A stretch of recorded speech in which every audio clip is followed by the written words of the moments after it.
everyone, and welcome to the second instalment of Synergise Business Seminars. For those of you who haven't met me, my name is Michael, Director of Little Marketing and the main sponsor for this evening. 49% said that salespeople talk too much. 27% said that they failed to follow through, and another 20% said they overpromised, which is a little bit of not following through as well. Looked at business and personal motivators, you've looked at conditional questions, used a lot of tools in that area.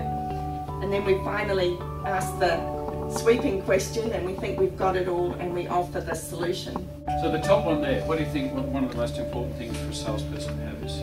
Personality. Personality, right on. Excellent.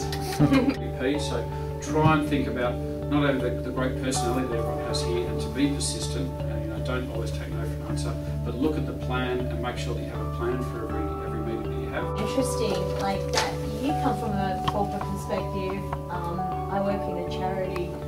The principles of sale. I've never, and I've worked for a charity for 15 years, ever been given anything as simple as that. We're always selling.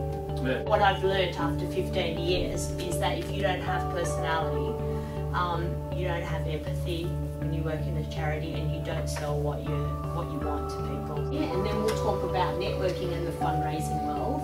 And the importance of networking for us fundraisers, you'll see that it's fundamental for